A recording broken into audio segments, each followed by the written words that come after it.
আজকের খবরটি শুধু একটি ঘোষণা নয়, এটা যেন এক নতুন অধ্যায়ের সূচনা।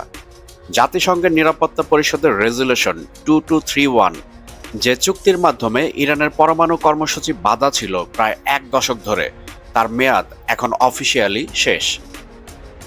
আর আজ ইরান, রাশিয়া ও চীন একসাথে ঘোষণা দিয়েছে জাতিসংঘের নিরাপত্তা পরিষদ বা ইউএনএসসি এর যে প্রস্তাবটি ছিল সেটি শেষ এবং আমরা এটিকে আর মানছি না। এই এক বাক্যেই পশ্চিমা বিশ্বের 10 বছরের কৌশল ভেঙে গেল।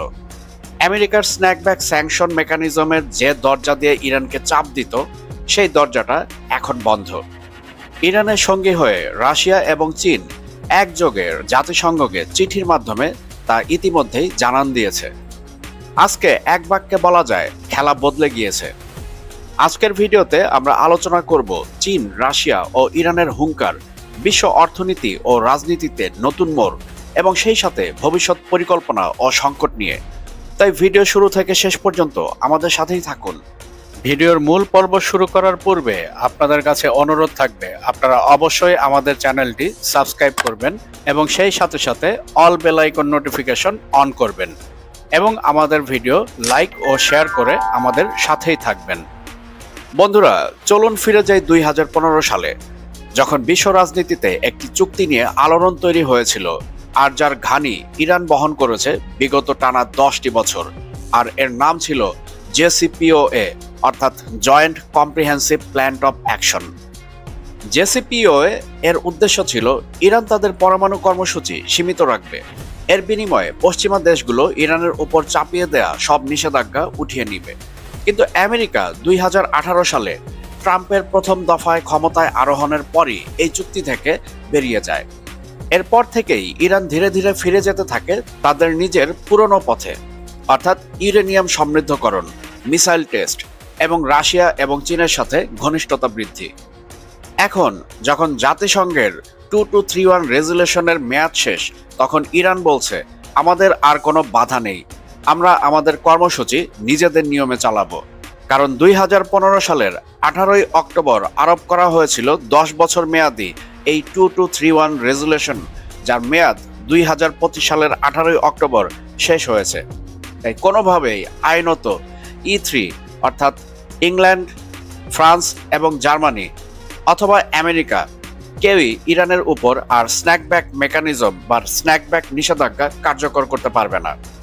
এর প্রধান কারণ হচ্ছে এই 2231 রেজুলেশনে স্পষ্টভাবে উল্লেখ রয়েছে 10 বছর পরে যখন এটার মেয়াদ শেষ হয়ে যাবে, তখন এই সম্পর্কিত যত কিছু রয়েছে সবকিছুর মেয়াদও উত্তীর্ণ হবে। অর্থাৎ ইরানকে দমিয়ে রাখার যে স্ন্যাকব্যাক মেকানিজম সেটা এখন অকার্যকর। বন্ধুগণ, স্ন্যাকব্যাক মেকানিজমের উপর দীর্ঘ একটি ভিডিও অলরেডি আমরা আপনাদের সাথে শেয়ার করেছি এবং ভিডিওর ডেসক্রিপশন বক্সে এর লিংক দেওয়া থাকবে, আপনারা চাইলে সেই ভিডিওটা দেখে নিতে পারেন। রাশিয়া এবং চীন ইরানের পাশে দাঁড়িয়ে বলেছে এখন থেকে আমরা আর মেয়াদ উত্তীর্ণ ইউনাইটেড নেশনের নির্দেশ নয়, বরং আমাদের নিজস্ব নীতি মেনে চলব। এই বাক্যগুলো শুধু কূটনৈতিক ভাষা নয়, এটি একটি বিরাট ভূরাজনৈতিক বার্তা। এখন থেকে ইরান, রাশিয়া ও চীনের মধ্যে সামরিক ও প্রযুক্তিগত বিনিময়ে খোলাখুলিভাবে চলতে পারে এবং ইরানের উপর চাপিয়ে দেয়া আর্থিক নিষেধাজ্ঞাগুলো এখন আর কার্যকর হবে না। রাশিয়াও ইতিমধ্যে ইরানের থেকে ড্রোন ও মিসাইল নিয়ে সেগুলো ব্যবহার করছে ইউক্রেন যুদ্ধে। সেই সাথে ইরানকে সরবরাহ করেছে S-400 এর মতো উন্নত আকাশ প্রতিরক্ষা ব্যবস্থা, MiG-29 ও সুখোই বা Su-35 এর মতো উন্নত যুদ্ধবিমান, যা ইরানের দুর্বল আকাশ প্রতিরক্ষা ব্যবস্থাকে নতুন করে ঢেলে সাজিয়ে আর অত্যাধুনিক ও শক্তিশালী করেছে। সেই সাথে চীন দিয়েছে HQ-9 এর মতো উন্নত আকাশ প্রতিরক্ষা ব্যবস্থা এবং অদূর ভবিষ্যতে তারা ইরানে প্রেরণ করবে J-10C এর মতো আধুনিক যুদ্ধবিমান। সেই সাথে উন্নততর ড্রোন ও মিসাইল প্রযুক্তি, যা ইরানকে আরো দুর্ভেদ্য করে তুলবে পশ্চিমাদের কাছে। পশ্চিমা বিশ্বের জন্য এটা একটি স্পষ্ট ইঙ্গিত নতুন অক্ষশক্তি গঠিত হচ্ছে। এই ঘটনাগুলো শুধু একটি আইনি বিষয় নয়, এটা মধ্যপ্রাচ্যের ক্ষমতার মানচিত্র পাল্টে দিচ্ছে। বহু বছর ধরে আমেরিকা চেয়েছে ইরানকে একটি রক স্টেট হিসেবে দেখাতে, যার উপর চাপ দিয়ে মধ্যপ্রাচ্য ও এশিয়াতে আমেরিকা তার নিয়ন্ত্রণ বজায় রাখবে। কিন্তু এখন যখন রাশিয়া ও চীন খোলামেলাভাবে ইরানকে সমর্থন দিচ্ছে, তখন ওয়াশিংটনের কৌশল ফিকে হয়ে যাচ্ছে। রাশিয়া বলছে ইরানের উন্নতি পশ্চিমাদের জন্য ভয় নয়, বরঞ্চ ভারসাম্য বজায় রাখা। চীন বলছে আমরা ইরানের সাথে শান্তিপূর্ণ প্রযুক্তি বিনিময় করব। অন্যদিকে আমেরিকা এই ঘোষণাকে বলে চলেছে অবৈধ। তারা চাইছে ইউরোপীয় দেশগুলো ইরানের উপর আলাদা নিষেধাজ্ঞা আরোপ করুক, কিন্তু রাশিয়া ও চীন এর বিরুদ্ধে ভেটো দেবে সেটা সুস্পষ্ট। কারণ রাশিয়া এবং চীন ইতিমধ্যেই বুঝে গিয়েছে বিশ্ব রাজনীতিতে টিকে থাকতে হলে তাদের ইরানের মতো বন্ধু অপরিহার্য। বিশ্লেষকরা বলছেন এই ঘোষণার ফলে ইরান এখন নিজেকে স্বাধীন রাষ্ট্রীয় ক্ষমতা হিসেবে দেখছে। তাদের অর্থনীতি এখন রাশিয়া ও চীনের বাণিজ্যে নতুন বাজার পাচ্ছে, তেল, গ্যাস, ড্রোন এবং সাইবার প্রযুক্তিতে। এখন যে প্রশ্নটি উঠছে সেটা হচ্ছে, পশ্চিমারা কি ইরানকে রোখার জন্য নতুন কোনো চুক্তি বা কূটনৈতিক পথ বেছে নেবে? এর উত্তর আপনারা কমেন্টে অবশ্যই আমাদেরকে জানাবেন। এদিকে ইরানকে দমাতে না পেরে নতুন করে ছক আঁকছে আমেরিকা। মিশরের পররাষ্ট্রমন্ত্রী ফোনে যোগাযোগ করেছেন ইরানের পররাষ্ট্রমন্ত্রী আরাকচি, মার্কিন কূটনৈতিক স্টিভ উইটকফ এবং আইএইএ প্রধান রাফায়েল গ্রোসির সাথে। মিশর, যে দেশ সবসময় আরব বিশ্বের মধ্যস্থতাকারী হিসেবে পরিচিত, এখন চাইছে সংঘাতের পরিবর্তে আলোচনার মাধ্যমে সমাধান খুঁজতে। এই ফোনালাপগুলো ইঙ্গিত দিচ্ছে ওয়াশিংটন আর সামরিক চাপে নয়, বরং আলোচনার পথে ফিরতে চায়। কারণ তারা জানে ইরানের ঘাড়ে এখন রাশিয়া ও চীনের হাত।